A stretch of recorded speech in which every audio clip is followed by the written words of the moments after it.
Okay, so picture this. It's the early 2000s and you're stuck on a train.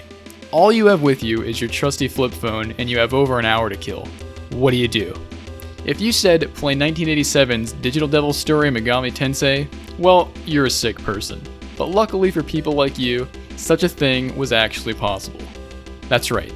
If you ever wanted to experience the origins of the Megami Tensei franchise on a 1-inch screen and number pad, depending on where you lived, you would have been able to. The cell phone remake of Megami Tensei was first released in Japan in 2004, and later was made available for Java mobile phones in China in 2006. Created by Atlus and BBMF Corporation, the Chinese version of the game is currently the only one playable, thanks to an archive of the game's ROM existing online. What's even crazier is that someone actually bothered creating a translation patch for this. Download the file, hook it up to a Java emulator, and you're all set. So what's the game like? Does it bring anything new to the table? Does it preserve the brutality of the Famicom original? And dare I say it, is it worth a full playthrough today? Well, let's check it out.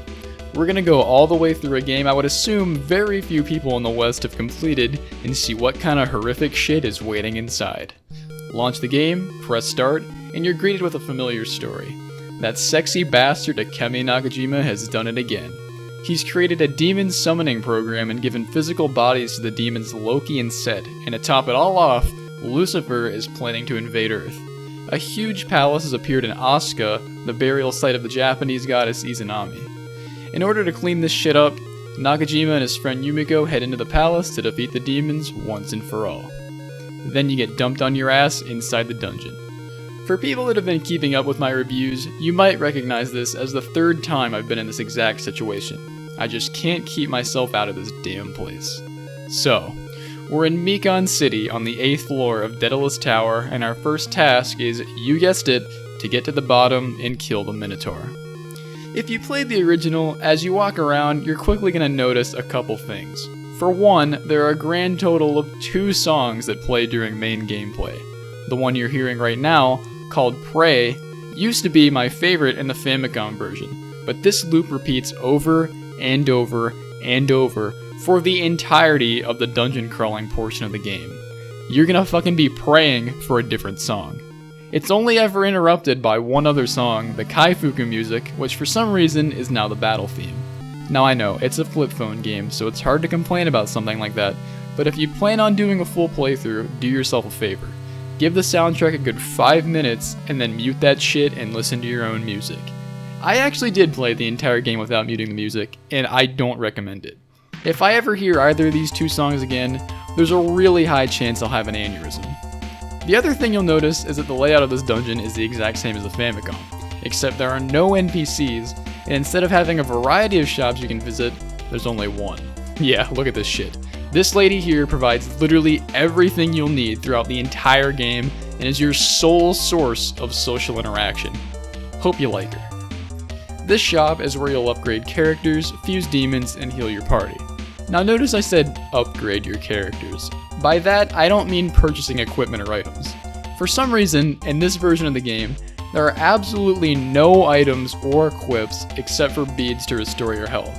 So what you're buying here is stat upgrades for attack, defense, and accuracy. Each one costs $200 a pop, and from what it looks like, you're free to just grind these out until the end of time. You never have to worry about finding special weapons or anything. In this game, you are the weapon, and as long as you have cash, your strength is limitless. Besides this shop, there's not much else to do in the city, so let's get to the main part of the game. Head down the stairs, and before long, you'll have your first enemy encounter. Now the battle system basically works exactly as you'd expect. As Nakajima, you can fight, talk, run, or set the battle to auto. Aside from your default physical attack, you can also summon recruited demons, use beats to heal your party, or defend. Yumiko has access to magic, so with her you'll be able to cast attack and healing spells. The battle text goes by quickly, and with a lack of weapons or items, mostly everything boils down to smashing that attack button as fast as you can. Most battles are over very fast. In terms of building your party by recruiting demons, well, a lot of them want nothing to do with you. I kinda learned this the hard way. If the demon you're talking to is the one that will never join your party, it doesn't waste time with formalities, it just goes straight for the throat. It feels like 70% of the demons in this game are like this, but in the event that you're negotiating with one of the select few that will join you, the system's nothing you haven't seen before. Demons ask for money and beads, and well, that's it, because there's nothing else in the game to ask for. Most older Megami Tensei games have the magnetite mechanic, which is essentially a separate currency for summoning and negotiating with demons, but this game completely does away with that, instead opting for a single uniform currency to be used on everything.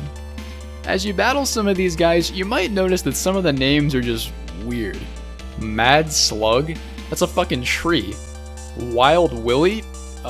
Sure, I guess. Harpy? Bullshit, that's a cat.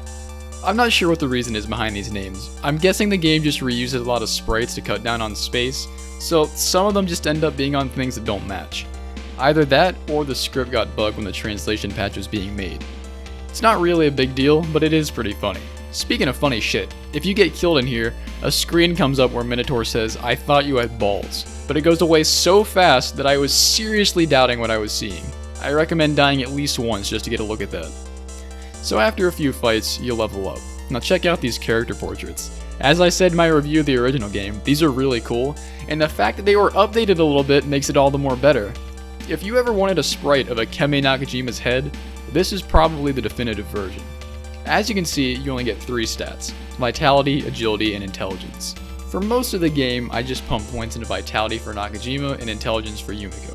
That seems to work just fine. It doesn't really take that long to max a stat out, so after you finish one, just move on to another. There's not really much to say about character builds, so just pick a stat and go for it. As you continue through the dungeon, you'll find that the game does have a map function, which is quite frankly cool as hell because the original didn't. This is one thing about mobile Megami Tensei that is, in my opinion, a straight improvement and makes dungeon crawling a lot more enjoyable. I guess it also makes sense for a mobile version since you're asked to be busting out the graph paper otherwise, which kinda defeats the purpose. You're also able to save the game anytime you want. This is a godsend because if it used the password system of the original, I'm guessing nobody would have played it. Again, the point of the game is to be able to pick it up and play it wherever you are, so it's natural that something like this was implemented over a standard save system or a password. So on the bottom floor, you finally come across Minotaur. If you've been returning to Micon and upgrading your stats, there's nothing to him. You don't even really need that many demons to win. Cerberus is definitely enough if you have him, but I'm sure you could even do this solo if you found enough cash on the way down. I kinda ran into him by mistake actually. You might remember that in the original game, he's waiting inside of a dark room where you have to feel your way around the place. For whatever reason, dark rooms don't seem to work here. Like, they exist, it says on the map that it's got some fog or some shit in it, but if you go inside, there's nothing there. I'm not sure if this is an emulator problem or the fog's just a lie, but it certainly makes a lot of otherwise frustrating sections of the game much easier. So Minotaur goes down without much trouble and you get the Silent Gem, which unlocks the dungeon's elevators and allows you to proceed to the next area.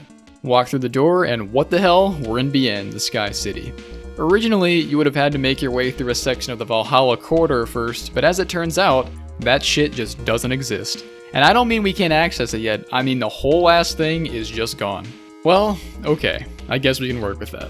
So the mobile version of Bienne is also an exact replica, for the most part.